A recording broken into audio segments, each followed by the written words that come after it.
apa kamu mati? Gimana mungkin? Ya pasti excited banget, udah nggak sabar banget, dan di sini karakter Shiana berbeda dari yang pertama dan yang pasti keren. Tantangannya apa yang kedua ini?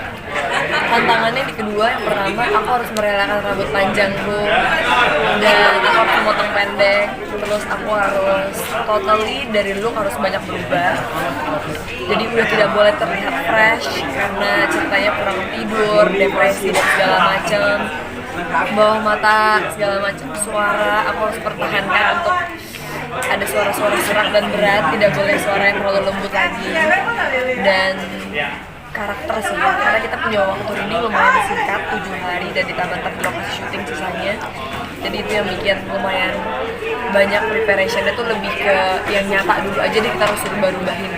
Berarti selama proses syuting itu dari kamu? Jadi emang aku menyarankan ke Om Agi, saat Om Agi lagi ngediskus tentang karakter, aku menyarankan gimana kalau warnanya seperti ini, gimana kalau bentuknya seperti ini. Dan atas persetujuan dari produser dan saudara, akhirnya terbentuk look seperti ini. Tapi nggak fresh ini ya nanti.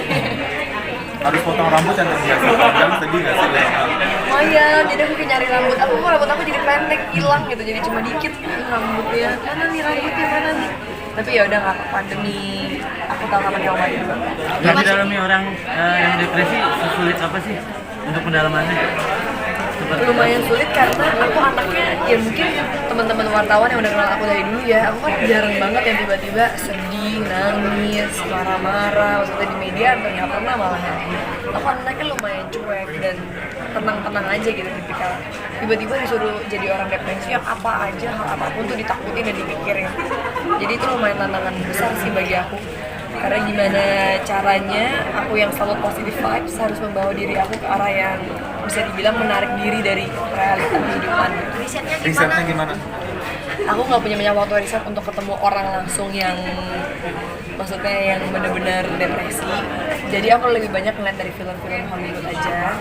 Beberapa film Hollywood yang aku sama acting coach aku Om Badar sama teman-teman yang ada di saat reading sama Om Bonti juga co-director, kita sama-sama ngelis apa aja nih list film-film yang karakternya bisa jadi acuan kita, dan udah dari situ lah ingin mempelajari dari sana. Film apa aja dan artisnya siapa yang maksudnya jadi referensi? Banyak banget sih, pokoknya kemarin ada sekitar 7 film dan ada 3 series. Cuma yang kalau look mungkin yang kayak bisa dibilang kalau look ini nih aku nyari aja look yang ada di luar negeri, yang orang-orang yang biasanya artis Hollywood saat mereka lagi mentalnya lagi nggak stabil, biasanya mereka suka merubah warna rambut mereka tuh, entah tiba-tiba berubah jadi biru, hijau, ada yang merah. Nah itu aku ambil dari sana, aku discuss sama stylist aku mana yang paling cocok sama kulit aku kan, jangan sampai pas dipakai nggak cocok ya kayak ayam-ayam setelah sekolah. Terus habis itu kalau dari karakter-karakter lain, dari banyak banget.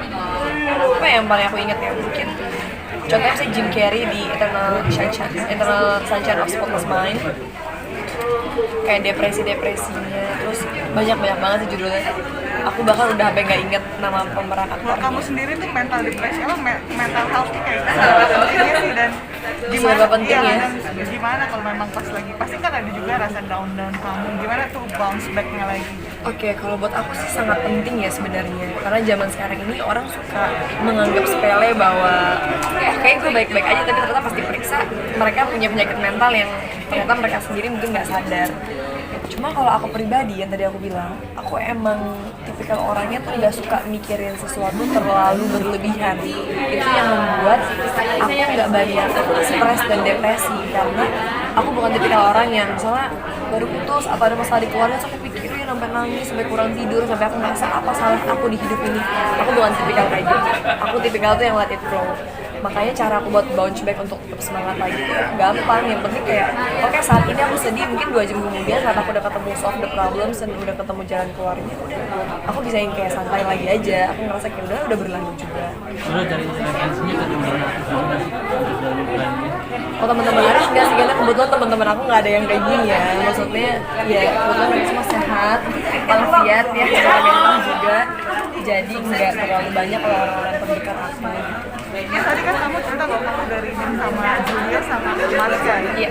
Bisa cerita sedikit ya gimana membangun chemistry-nya, terus mungkin cerita lucunya di antara mereka. reading sama mereka tuh lucu ya, karena maksud aku sama Asya udah kenal dia dari dia kecil. Kalau sama Julio baru pertama kali. Cuma aku nggak nyangka ketemu dengan orang-orang baru di project baru tuh akan cepet buat bangun chemistry. Sama mereka kita nggak butuh waktu lama, tiba-tiba udah deket, udah bisa saling bercanda-bercandaan, kata-kataan, udah bisa saling sharing food, sharing drink. Jadi kayak aku ngerasa ini lumayan cepet lah membangun chemistry paling cepet. Berarti lu sempet Kamu warna rambut ini untuk pertama kali nggak sih dalam? Bantu nih.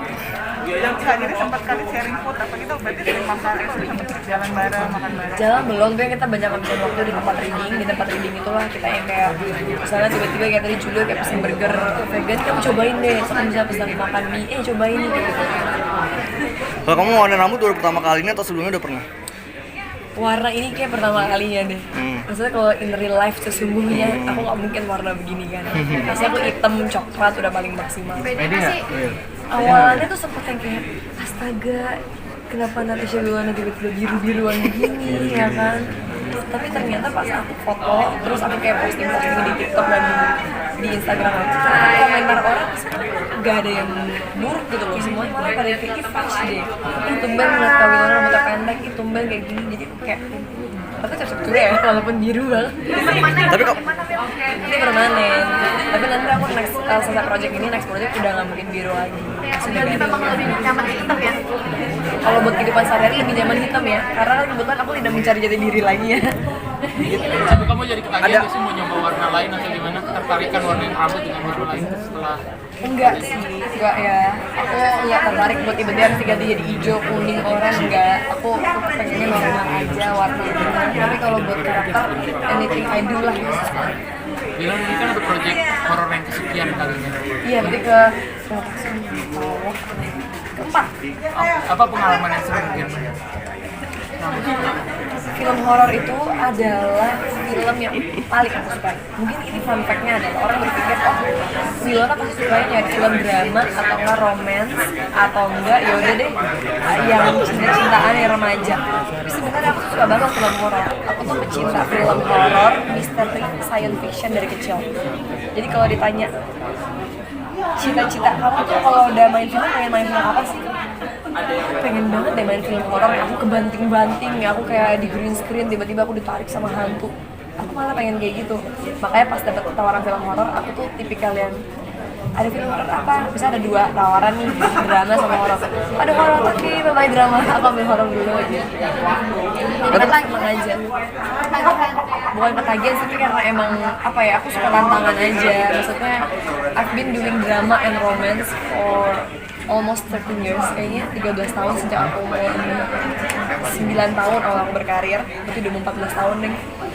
Jadi kayak saat aku tiba-tiba main film horor yang kesannya tuh percaya nggak percaya, kesannya kayak jump scare banget, tapi pembuatannya itu loh yang kayak semuanya momentum kan film horor. Kita mau acting pemain sebagus apapun, kalau momentum hantu sama kita nengok sama musuh nggak pas, jelek aja udah kelar. Jadi itu yang seru tantangannya. Ada titik jenuh berarti di drama sendiri?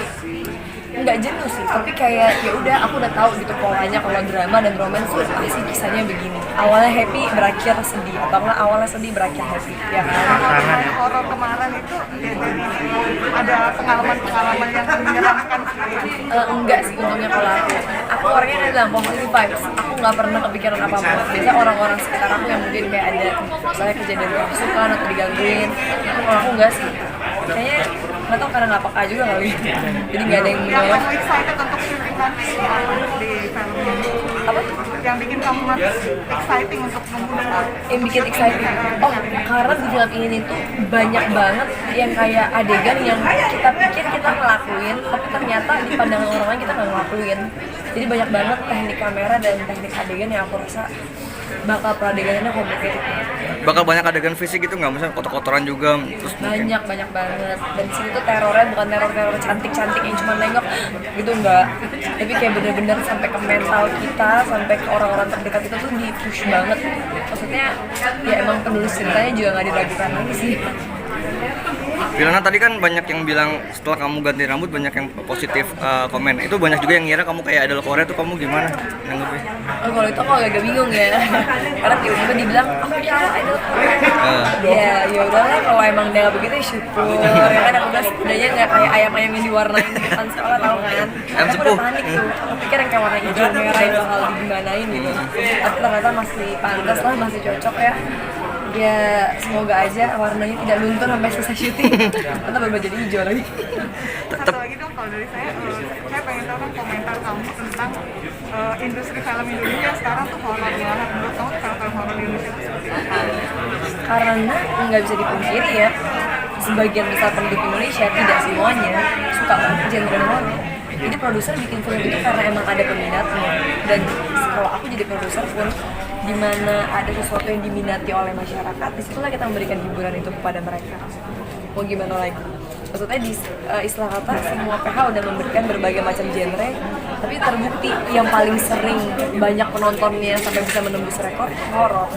Jadi ya makanya mungkin dari situ aku ngerasa dari point of view produser, mereka ngerasa yaudah kita berikan tontonan yang emang mereka suka. Kalau one day kita kasih yang mereka nggak suka, mereka nggak tonton pun juga sayang. Kan kita bikin film Indonesia untuk penduduk Indonesia. Natasha sedikit dong. Banyak tawaran horor nggak? Banyak banget, tapi tetap aku milih-milih juga karena nggak mau sembarangan horor. Setelah ini ada lagi. Setelah ini aku sebenarnya kayak aku series dulu, series lagi, habis itu ada film, tapi film drama romance atau apa gitu ya, aku lupa schedule aku, pokoknya aku series dulu, habis itu aku liburan bentar.